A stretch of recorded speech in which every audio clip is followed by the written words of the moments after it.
I just had a great opportunity today with Majority Whip Jim Clyburn being in town. This is a good man here, and Congressman Yarmuth is going to introduce him in a second. But you all know the very busy and very scheduled lives that you all have and that we have as elected officials as well. So when you agree to come to Louisville, Kentucky on a Monday to support Simmons College in a very busy life that one has, that is an indication, another indication that we have a good human being sitting here first and foremost before we get into all of his professional and personal accomplishments. So we're going to have a little 30-minute discussion here today. And to kick us off, of course, we have our friend here that just happens to be, I call him, by the way, the best congressman in the United States of America. No offense, Congressman, to that. But one of our great partners, obviously, for our administration. We're just so pleased to work together with him and his office, and Nicole Yates, of course, who was with us for 7 years and now doing just a great job with the congressman. So first, why don't we welcome Congressman John Yarmuth. Thank you. Thank you. Well, thank you, Greg, and thank you for your incredible leadership. Every community has its periods of stress and tension, and every time we've had one of those, you have shown just remarkable leadership and inspiration to the community, and it's a great honor to work with you as well. I really shouldn't even talk about Jim Clyburn. I should force everybody to go buy his book, which is called Blessed Experiences, and it is just a fabulous autobiography. He calls it his memoirs, but it's a story of a man who has really not just lived during a transformational period in our country, particularly with regard to race relations, but who has been a transformational figure. And it's an honor to serve with him. He represents district in South Carolina, part of Charleston and up through Columbia, and has served as, he was the majority whip my first 2 terms in office. Then when we were in the desert for 8 years in the minority, he was assistant leader, and now he's once again majority whip, which means he's the one who's responsible for getting all the votes we need to pass anything in the House. Jim is a very, very good customer of one of our major corporations here, Brown-Forman. He is very, very passionate about his Jack Daniels. I try to convert him to drinking real bourbon, but I haven't been able to do that yet. But he is a true icon in the civil rights movement in this country. He's been in jail a number of times. He's got some good stories about that in his activist days.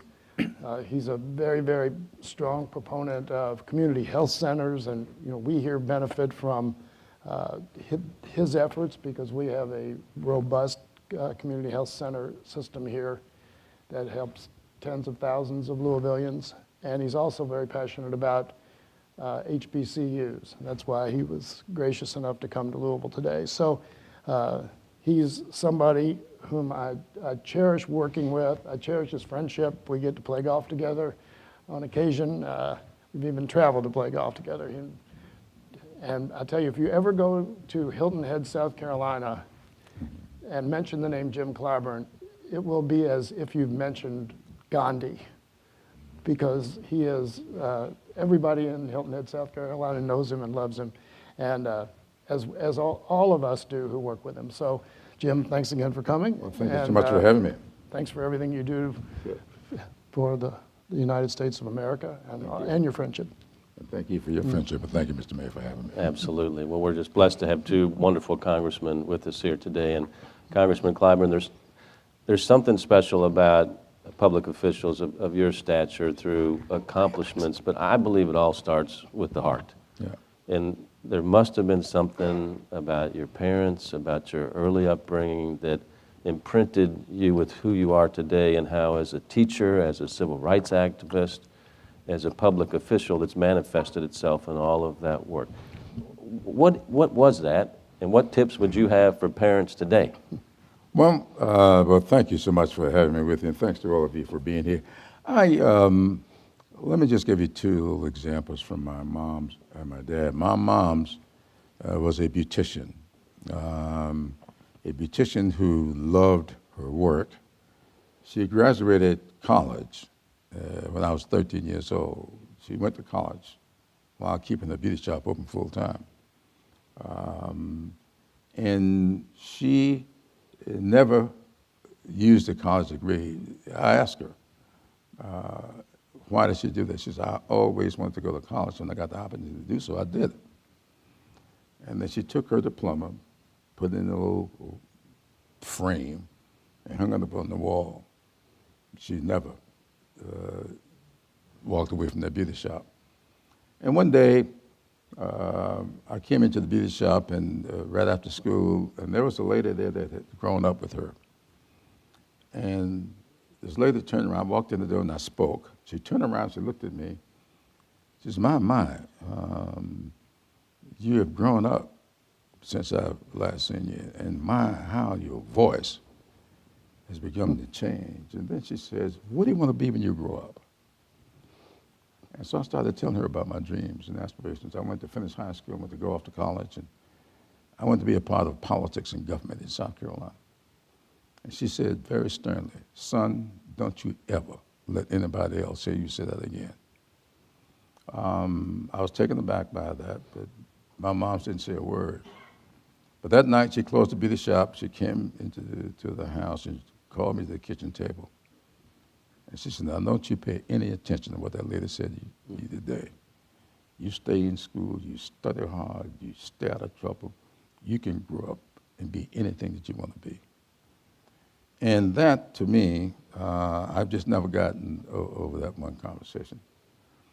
And then I go off to college. My father was a minister. And, of course, we had always talked about me following him into the ministry. And I thought that's what I was going to do. I was going to finish 4 years at South Carolina State and HBCU. And then I was going to go off to the seminary.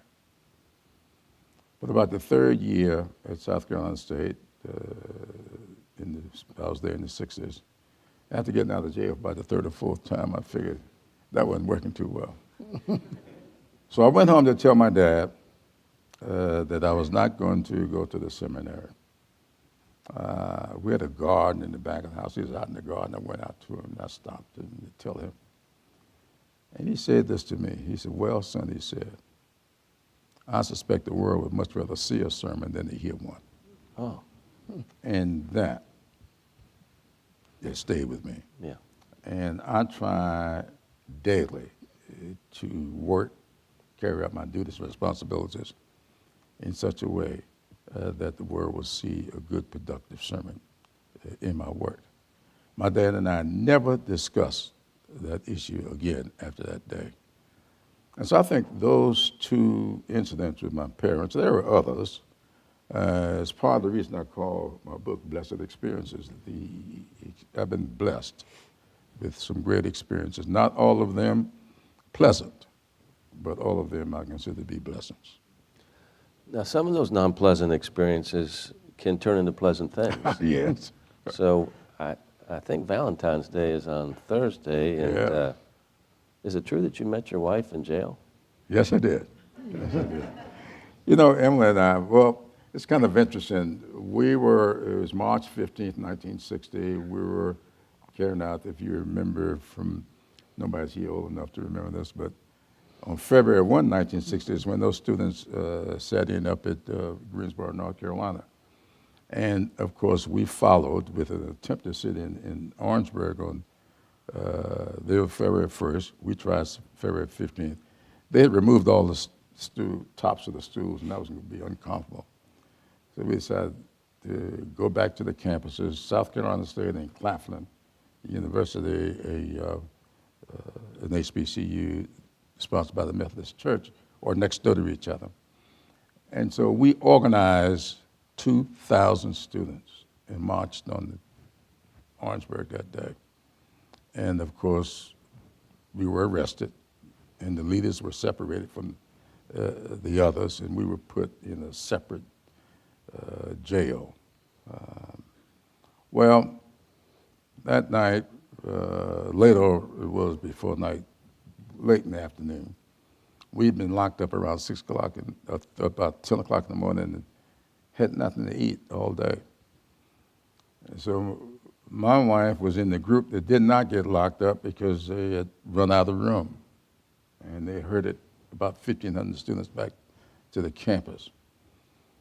And they figured out a way to get into the cafeteria. I'm not going to say they broke into it, but and they were bringing food to the jail. And so my wife came toward me with a hamburger in her hand. This was your future wife? Yes. Okay. She was a student. I had not met her, though I found out later a friend of mine had something to do with this. And so she came toward me with a hamburger, and I reached for it. She pulled it back, broke the hamburger in half, gave me half of it, she ate the other half. And I was so grateful for that half hamburger. I married her 18 months later. And if all goes well, come June 24th, we'll celebrate our 58th wedding anniversary. Beautiful. So jail worked for me. I don't recommend anybody go to jail seeking a spouse, but it worked for me. You worked with probably the best mayor of this past century, maybe in the history of our country, with Charleston Mayor Joe Riley, who retired about 4 years ago after 42 years of service to the people of Charleston, which I normally say is a horrible thing when people outlive their welcome. But Mayor Riley, who we call the Dean of America's Mayor, learned something new every day and applied it to his city. Yep. And took Charleston from, which was a pretty down and out backwater when he started, to one of the thriving cities in the world today. Right. Talk to us a little bit about what it's like to work with a mayor like that, and maybe some lessons for us here that work in city government. Well, Joe is an incredible person. Joe and I met, though I knew him before. We met personally in 1970 when we were running together. He was in the state legislature, and our state legislature in 1970 was still all white. There were no blacks in the legislature. So I'm running for a seat in the legislature. And there were two black guys running, Herbert Fielding and myself. So we were running as a team. There were 11 seats. We had, in those days, something called a full slate law that's kind of foreign to people. The full slate law was one way they used to keep the government segregated. And it said simply, if there are 11 seats, and that's what it was, South Charleston had 11 seats in the South Carolina legislature. But in order for your vote to count, you had to vote for all 11. You couldn't single shot. You couldn't vote for one or two. You had to vote for 11, which meant that if anybody wanted to vote for me, you could cast a vote for me, but then you're going to have to cast 10 votes against me, because you got to vote for all 11. So we were running as a team, and we knew that in order for anybody to win, everybody, the black and white's got to be on the same page. So we pooled all of our money, and radio, TV, and all. Nobody would have an advantage on anybody else. We would all be evenly distributed in our TV stuff. Well, one day Joe walked into the office. He says, "Look, I'm going to get reelected. I don't have to worry about that." He said, "So what I want to do is take all of my TV, all of my radio, I want to split it 50-50 between Herbert and Jim." He did no TV, no radio. He gave me half of all of his radio and TV and give the other half to the other black guy in the race. And this is the white mayor. White mayor. That, to me, was one of the most magnanimous gestures I've ever seen. I never quite got over that. And I just really, Joe and I became fast friends. When I ran for Secretary of State in 1978, by the way, I lost that election, I was declared the winner at 10 o'clock in the evening. And about 3 o'clock in the morning, a reporter came to my house and said, "You better get down to the courthouse, something is going wrong." And of course, we got down to the courthouse. My wife had to get out of bed to drive me to the courthouse because I had been hanging out with my Uncle Jack a little too long after that victory celebration we thought was a victory at 10 o'clock in the evening. And they told me rather than being the 500 vote winner, I was a 500 vote loser. That somebody forgot to carry a one when they were adding up the votes. Nobody believed that, including Joe and others. They thought I had gotten counted out. And of course, when I was asked about it, I simply said I didn't get enough votes. And the media pressed me on it. And I says, I just did not get enough votes. That's all I would say about it. That's not what I was feeling. But the next morning, Thursday morning, the election was Tuesday, I said this on Wednesday, Thursday morning, the headline in the newspapers, in quotes, I didn't get enough votes. John West was elected governor on that same day that I was getting counted out. He saw that headline, and he calls me. He says, "Can you meet me in Columbia Monday morning?" I said, "I think so." I met him. He told me what that headline did for him, and he asked me would I join his staff. And I've never looked back since.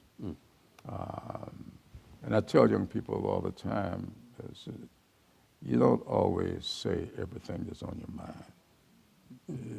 It's good sometimes to keep some things to yourself.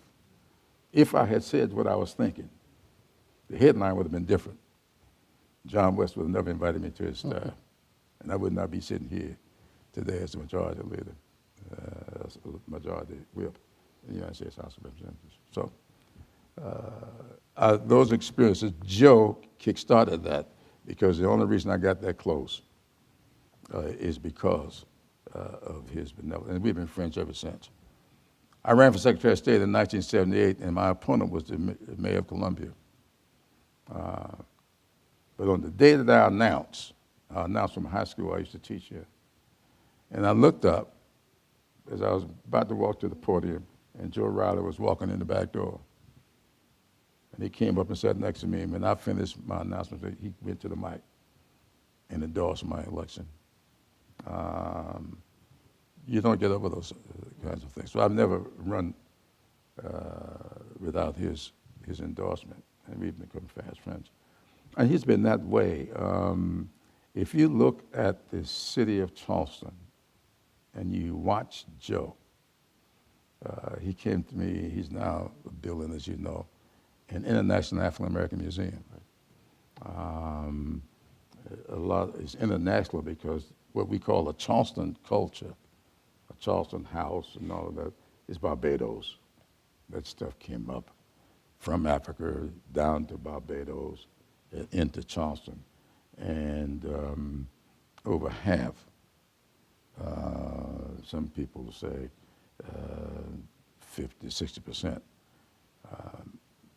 My documentation gets me to about 40, but I'm gonna go with the Chamber of Commerce. Over half of all the African Americans that came into this country and were enslaved came through the Charleston Harbor at Gaston Wharf, and it's on that site that we're building the International African American Museum. And Joe asked me to chair the founding steering committee of it, which I did. And I chaired that up until they let the contract out for the design, and it turned out that the company that they hired to do the design, my nephew, my brother's son, is out of Albuquerque, New Mexico, is with the company. And he's the architect with that firm. So I resigned when they did that in order to keep in the controversy from developing, though I had nothing to do with them selecting him. But Joe and I have been close like that over the years. Finally, on that subject, when I was about to publish my book, my daughter, one of my three daughters, Mignon, served on the Federal Communications Commission, and she wanted to be sworn in in the city council chambers in Charleston. And Joe came to the swearing in, and he spoke at the swearing in. And when I got up to respond to him, I mentioned the story about him splitting his TV stuff. So the young lady who, in the audience, who did the copyright, not the copyright, but the copy, whatever you call it, copy editor. She was going through making sure that I had all the I's dotted, T's crossed. She came up to me after and she says, "That's a great story you just told about Joe Riley." She says, "Why didn't you put that in the book?" I said, "It is in the book." She says, "No, it's not." She says, "I read your book more than once. It's not in there." So sure enough, it wasn't there. So I had to rework the book to put that in there. And so that story got put in my book. Beautiful. Your distinguished friend over here, your colleague from Louisville, your good friend, as you said earlier today, He when is my good sometimes friend. when you say it, you don't mean it. Well, I mean it, but I know you. So we were so proud when he was made the chair of the House Budget Committee here in Louisville, and all the good that that can do for our country. How'd that make you feel? And then, John, if you would, why don't you share with us what some of your priorities are and how it is to work with gentlemen like Jim here? yeah. Well, let me defer to John on that. Look, John's just a great guy, a good thinker, someone that I confide in a whole lot, especially when I want to learn how to message something. Because our background's a little bit similar. I used to own a weekly newspaper. But I figured the only difference is he made money with his, I lost money. But we are kindred souls. We both love the game of golf. We play together a lot. And as I said, his background's in publishing. So I go to him a lot when I'm trying to message stuff to see whether or not this is the best way to say it. So he's just great, and I think that he's going to continue to make this state very, very proud. Thank you. We call him the voice of God, so he really doesn't need any messaging advice because when he speaks, it's like everybody perks up and pays attention. No, it's a great honor to be chairman of the Budget Committee. It's a great honor to be chairman of any committee, but the Budget Committee has been kind of almost a worthless exercise for quite a while. Its primary responsibility is to pass a budget resolution each year. And ideally, the House would pass a budget resolution, the Senate would pass one, we would match them up, and that would become the guidance for the appropriators to actually allocate money. But that exercise there hasn't been a budget resolution passed by the House and Senate since I've been there. I don't know how long it's been, Jim, but except a very narrow one which gets into weeds about reconciliation instructions. That's how they passed the Tax Act. So it was a very thin budget. But in terms of a comprehensive budget, there hadn't been one, at least since I've been there. But what we're doing with the Budget Committee this year is we're reimagining the committee as the oversight committee on the budget. So we're having hearings, for instance, on the 2017 Tax Act and how that impacts the budget. We're going to have hearings on climate change and how that's impacting the budget and how it will continue to impact the budget. Immigration policy, how that impacts the budget. We're going to do hearings on expanded Medicare. Medicare for all, whatever we end up calling it. That's the catchphrase now, but Medicare for all can mean a lot of different things. But just focusing on expanded health care through the impact on the budget.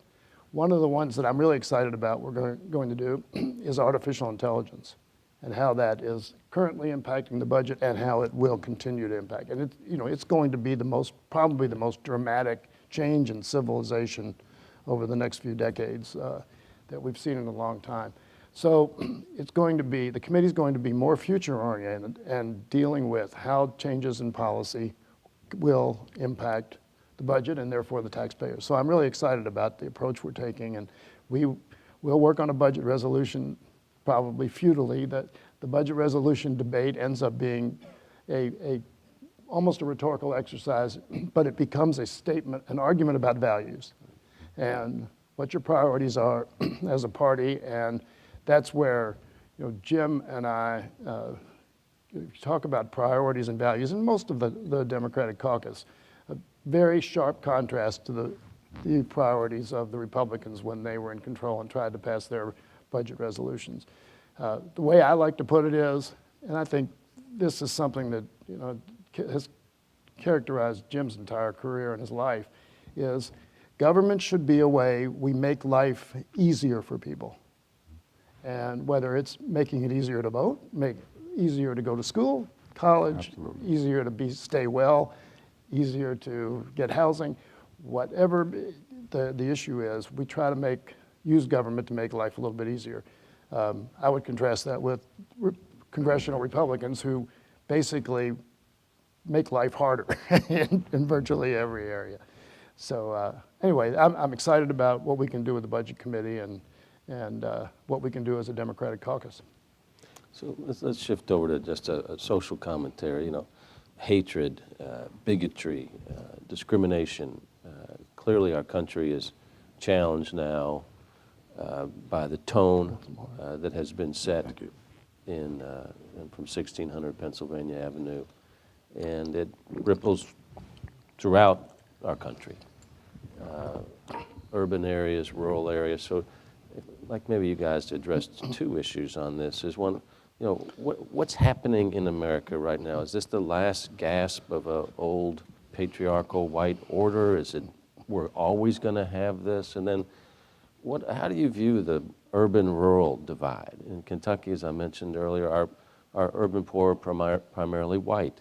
Our rural poor. Our urban poor are primarily African American. Oftentimes, it's like these groups are pitted against each other as if they have nothing in common, but they have poverty and the problems with poverty in common. So how do you pull all that together and make observations on where we're at and how we move out of this? Well, using the budget. And to give you an example, John and the chair of the budget committee at the time was Ryan. Mm-hmm. And John was ranking member at the time. They invited me to the budget committee to present a little concept that I developed called 10-20-30. And it simply says, because we don't do this, the census decides that the persistent poverty is defined by our Census Bureau as any community where 20% or more of the population has been stuck beneath the poverty level for the last 30 years. That's the way they define persistent poverty. So when I saw that, I came up with a little formula when we were putting together the Recovery Act to direct 10% of all the resources being appropriated in this particular part of the budget to the communities where 20% or more of the population has been stuck beneath the poverty level for 30 years. Not rural, not urban, any community.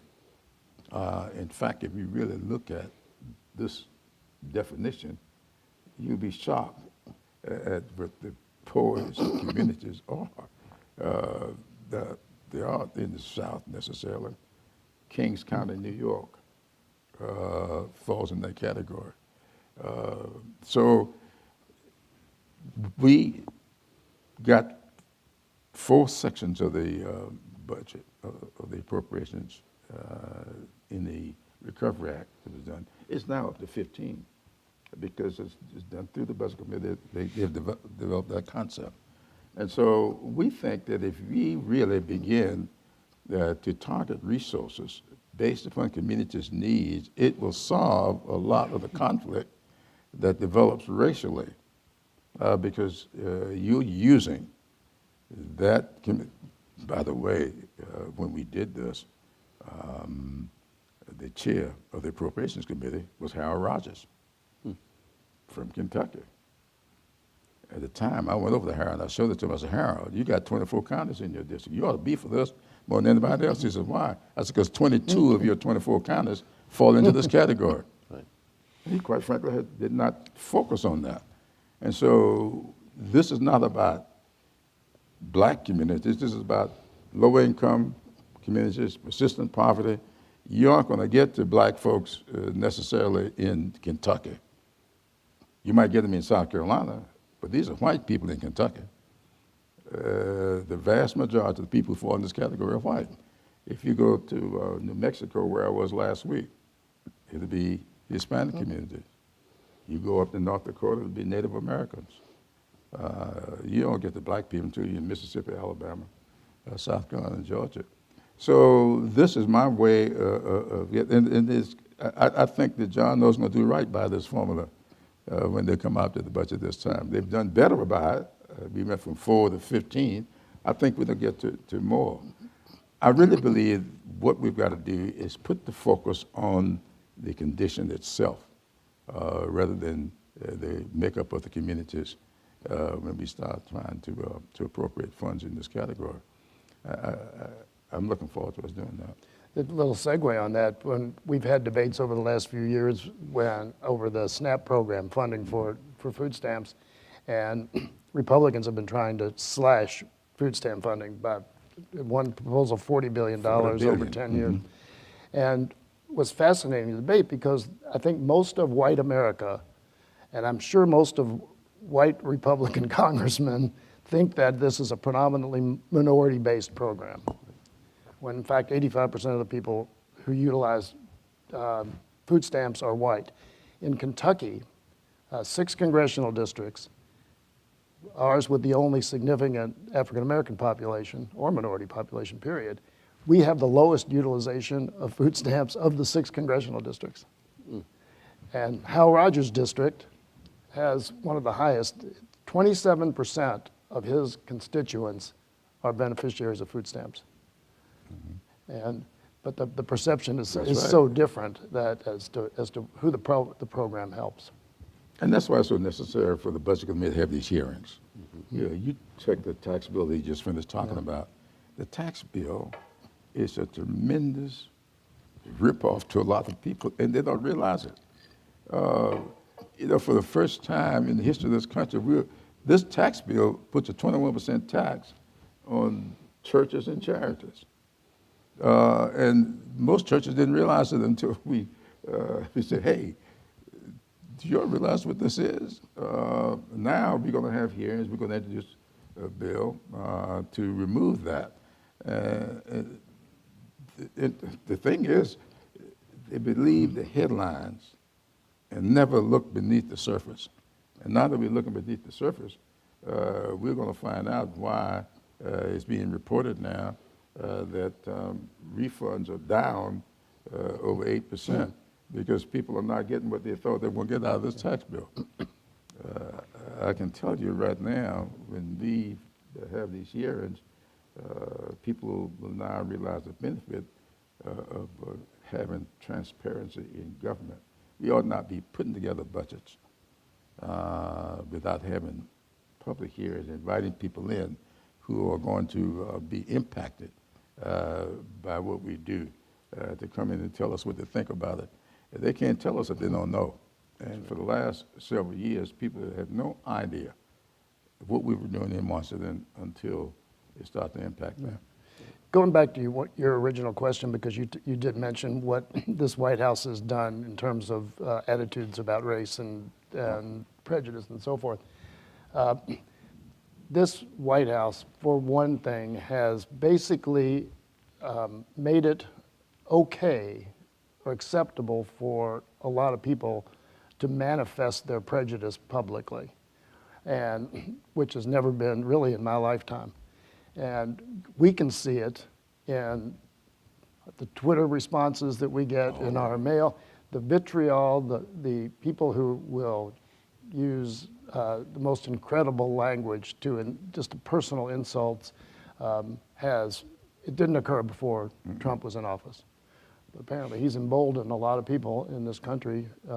And maybe that'll end up being healthy, because the pushback, just like we had the pushback at the Hindu temple a few weeks ago when it was vandalized by a 17-year-old, one individual, but hundreds and hundreds of people of all faiths and ethnicities came out to show, not just to help them paint over, but also to show support, again, with your leadership. And that's, so maybe there'll be a silver lining, but right now, the amount of hatred that is publicly expressed is pretty alarming.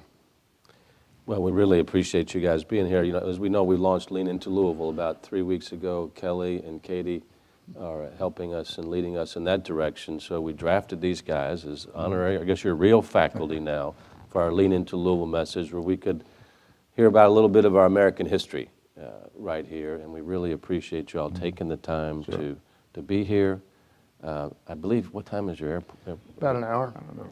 Okay, so you want to bolt, or you got time for one or two questions, or? We probably, but Sure, I think so. I don't know. I have no idea. we're 10 minutes from the, we're 10 minutes from the airport. We got ways to get you there quickly too, so, okay. So, any questions here?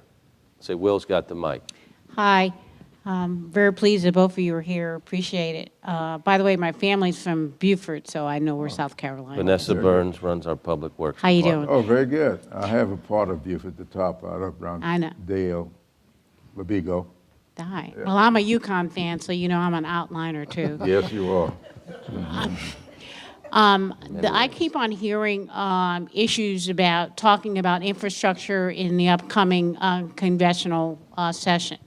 And by that, I keep on hearing infrastructure, but I'm just curious as to the framework or what the expectations are if you guys go forward and young ladies go forward in trying to create some kind of infrastructure bill.